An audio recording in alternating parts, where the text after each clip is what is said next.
এখন এই সময় অনেকে শর্ট ভিডিও বানাচ্ছে আর খুব তাড়াতাড়ি গ্রো হচ্ছে, কিন্তু কিছু মানুষ এমনও আছে ভিডিও তো বানায় কিন্তু কোনো রকম ভিউজ আসে না, আর ওরা ডিমোটিভেট হয়ে ইউটিউবে ছেড়ে দেয়। এখন অনেকেই কম ভিডিওতে তাড়াতাড়ি গ্রো হতে চাই। আমি তোমাকে সাজেস্ট করব দুটো ইম্পর্টেন্ট পয়েন্ট। আমি যে পয়েন্ট বলবো ওই পয়েন্ট মনে রেখে ভিডিও বানিও। তো চলো শুরু করি। তো প্রথম পয়েন্ট হলো ভিডিওর লেন্থ।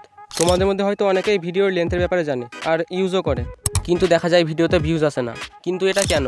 ভিডিওর লেন্থ হলো এমন একটা পার্ট যা তোমার শর্ট ভিডিওকে এখান থেকে এখানে নিয়ে যেতে পারে, কিন্তু অনেকে এটাকে ভুলভাবে ইউজ করে, এজন্য ওদের ভিউজ আসে না। আর এটাকে ভালোভাবে ইউজ করার জন্য দুটো পয়েন্ট চাই। একটা পয়েন্ট তোমাদের বলেই দিয়েছি, আর দ্বিতীয় পয়েন্ট হলো কন্টেন্ট। ইয়েস, দ্বিতীয় পয়েন্ট হলো কোয়ালিটি কন্টেন্ট। তো চলো এবার আমি তোমাদের বলি দুটো পয়েন্ট একসঙ্গে কিভাবে ইউজ করবে। উদাহরণের জন্য তুমি প্রথম পয়েন্ট মাথায় রেখে একটা 15 সেকেন্ডের ভিডিও বানাও আর ওটা তোমার ইউটিউব চ্যানেলে আপলোড করে দাও। এবার দেখো ওটাতে কেমন ভিউজ আসছে। যত সম্ভব ভিউজ আসবে না, কেননা ওই ভিডিওতে কোনো কোয়ালিটি কন্টেন্ট নেই। আর ভিডিও লেন্থ ছোট রেখে প্রতিটি ভিডিওতে ভিউজ আসে না।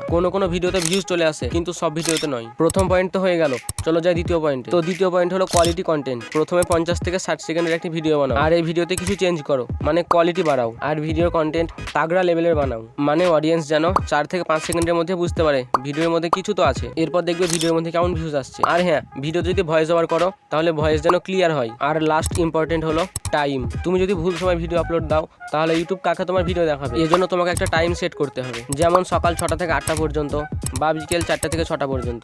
আর হ্যাঁ, শর্ট ভিডিওর লেন্থ 40 থেকে 50 সেকেন্ডের মধ্যে রাখো, এটা ইউটিউব অনেক বেশি প্রমোট করে। আর লং ভিডিওর জন্য 4 থেকে 5 মিনিটের ভিডিও বানাও। আর হ্যাঁ, লং ভিডিওর জন্য সব থেকে ইম্পর্টেন্ট হলো থাম্বনেল। তোমার থাম্বনেল যত সুন্দর হবে তত সিটিআর বাড়বে, আর যত সিটিআর বাড়বে ততই ভিউজ। তা বলে আবার এমন কিছু থাম্বনেল বানিও না যা তোমার ভিডিওর মধ্যেই নেই। থাম্বনেলের সঙ্গে ভিডিও যেন সম্পর্ক থাকে, তবেই মানুষ তোমার ভিডিও দেখবে। তুমি যদি প্রো লেভেলের থাম্বনেল বানাতে চাও তাহলে আমার চ্যানেলে গিয়ে এই ভিডিওটি দেখে আসতে পারো। তো আজকে এতটাই। তো এই ভিডিওটায় ক্লিক করতে পারো। দেখা হচ্ছে ওখানেই। বাই।